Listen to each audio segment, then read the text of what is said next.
Bienvenidos a la segunda unidad de Teología Bíblica y Hermenéutica. En esta oportunidad vamos a estudiar la perspectiva histórica de la teología bíblica. Es importante conocer la historia para ver cómo fue que evolucionó la teología bíblica y qué errores hubieron también y qué cosas que debemos preservar en la teología. Vamos a mirar, a poner atención a los diferentes matices y a las metodologías con que se desarrolla en las diferentes épocas de la historia teológica. Pues esto nos brinda criterios para que más adelante podamos denominarlos características de una teología bíblica. Para este estudio se ha optado por mirar la reconstrucción que ha hecho Segala. Entonces, de acuerdo a esto, vamos a ver la historia. El primer periodo es el periodo de los comienzos, la Biblia y la teología. Estamos hablando del siglo XV al siglo XVI, la época del Renacimiento. A este periodo se remonta la historia de la teología bíblica. Luego vamos a la época del humanismo. El camino hacia la teología bíblica lo prepararon dos humanistas, Lorenzo Valla y Erasmo, pues ellos propiciaron la vuelta a los textos originales. Luego veamos la época de la Reforma Protestante. Tuvo un precedente histórico fundamental aquí, que fue la Reforma Luterana. Aquí se afirma con solidez el principio de la sola Escritura. Vamos a otro periodo, de la teología a la razón crítica. Estamos hablando del principio del siglo XVIII y la tercera parte del siglo XVIII. Aquí hay un aporte importante y particular del movimiento pietista, que es el acercamiento personal o de carácter devocional a las Escrituras, que produjo una transformación sutil. En el periodo que continúa, vamos a ver cómo la teología cambia y se vuelve un quehacer especulativo y solo se limita al raciocinio. El siguiente periodo es de la doctrina racional a la historia, la teología y su método, contraste entre Gabler y Bauer. Esto es en el siglo XVIII y a principios del siglo XIX. Como les mencioné, hay dos representantes de este periodo.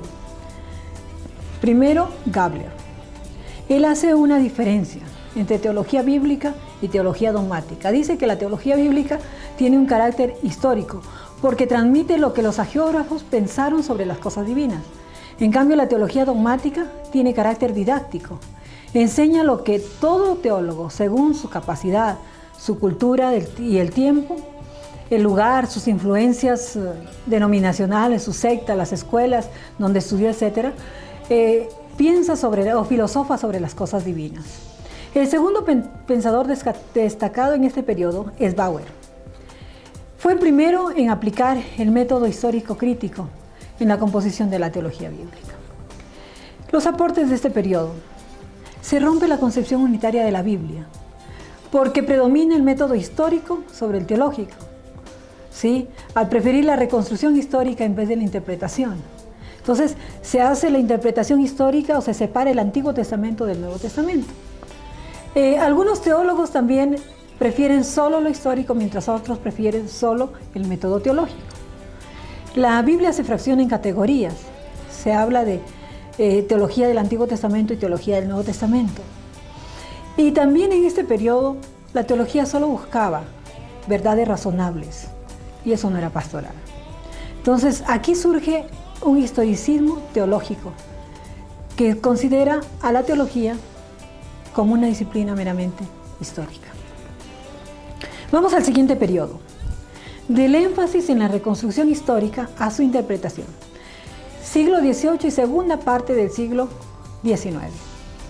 En este periodo se continúa con el legado del iluminismo para la teología bíblica. Aquí aparece otro teólogo bíblico, Bauer. Es el teólogo más destacado de este periodo.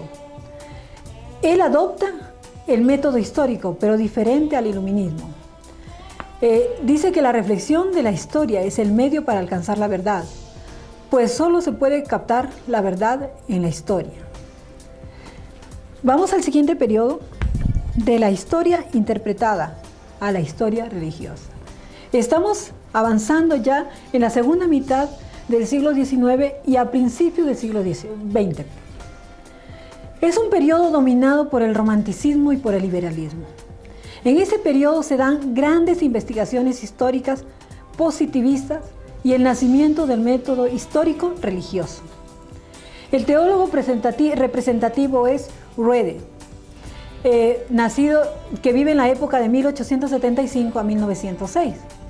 Él aplicó 3 principios metodológicos para formular su teología: la duda crítica, la analogía y la correlación de los acontecimientos históricos entre sí.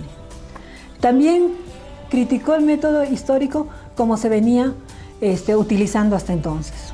Vamos al siguiente periodo, de la historia de las religiones al querigma. Estamos a principios del siglo XX y la segunda década de este mismo. En el sector católico nace una teología que se llama la teología carismática. La propuesta es que se organice en torno al misterio de Cristo y también que se vincule con la vida cotidiana de los fieles. La idea central del movimiento carismático es la ciencia sagrada como explicación de la fe y debe ser carismática desde el principio hasta el fin. En el mundo protestante, veamos, surge la teología dialéctica con Karl Barth. Este propone esta teología que se sitúa así en contraste con la teología liberal precedente.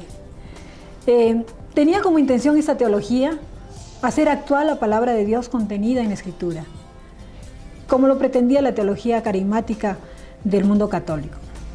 Si bien Barth hace una contribución considerable en cuanto a la Biblia y actualizarla a la humanidad, pero también tiene un problema.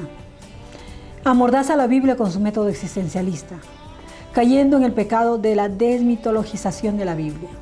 Es decir, quitándole todo matiz sobrenatural de ella. Vamos al último periodo, del querigma al pluralismo metodológico.